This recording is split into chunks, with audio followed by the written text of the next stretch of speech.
In a case scheduled for today, 21st day of May 2025, and tomorrow, 22nd day of May 2025, Nnamdi Kanu appears in court as trial resumes. Stay tuned.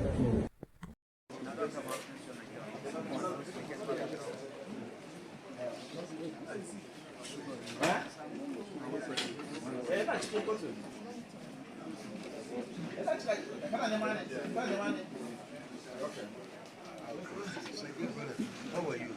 Welcome, man. How are you?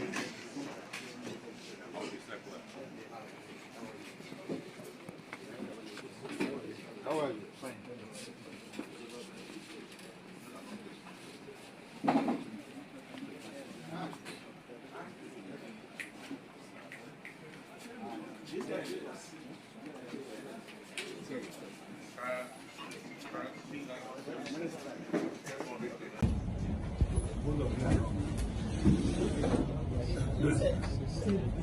Let me get my chair.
Yes.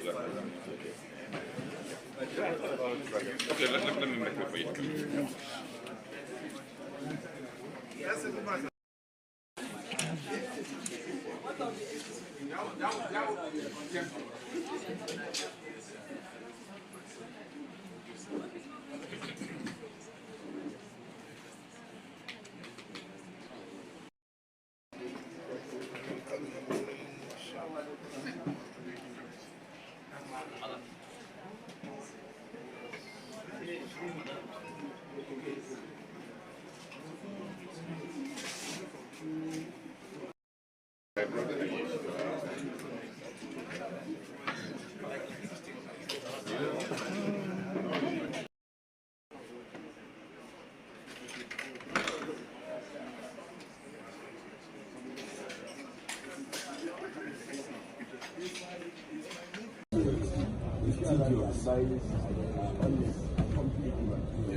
As you said, that's according to go and cover something in the school.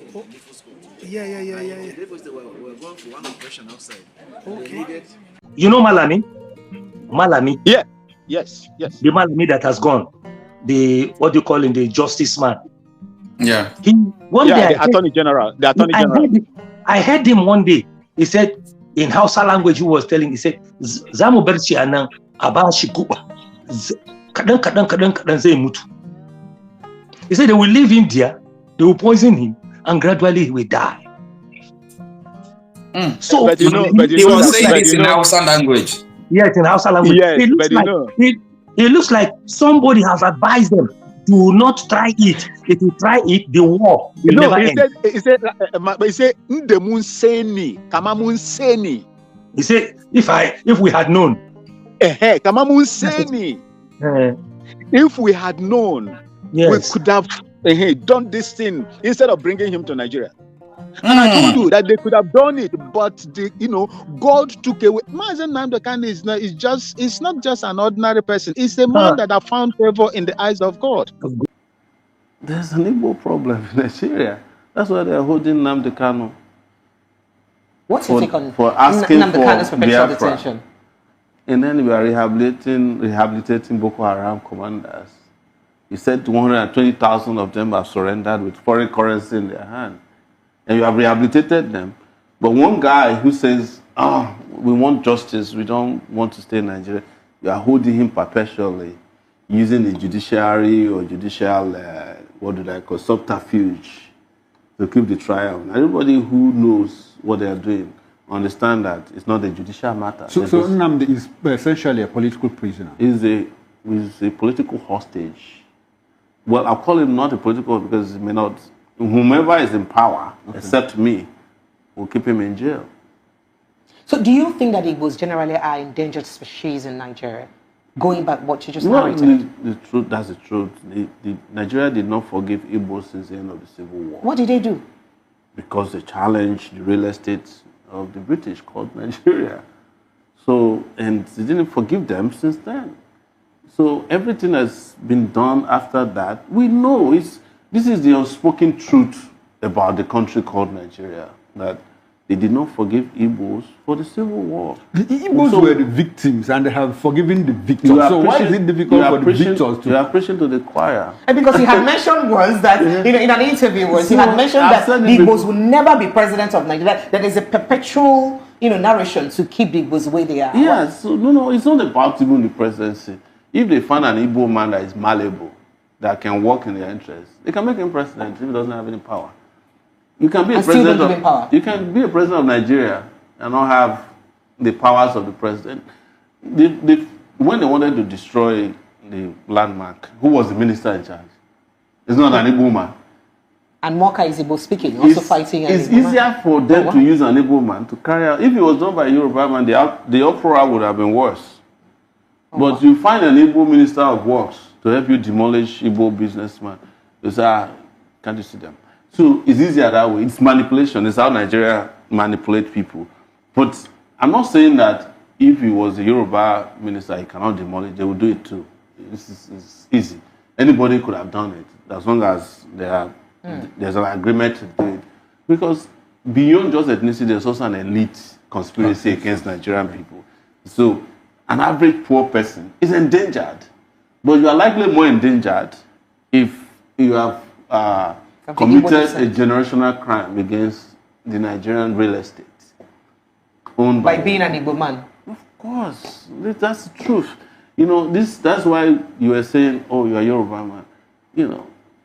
If, based on what I say, they even tell me I'm not Yoruba enough.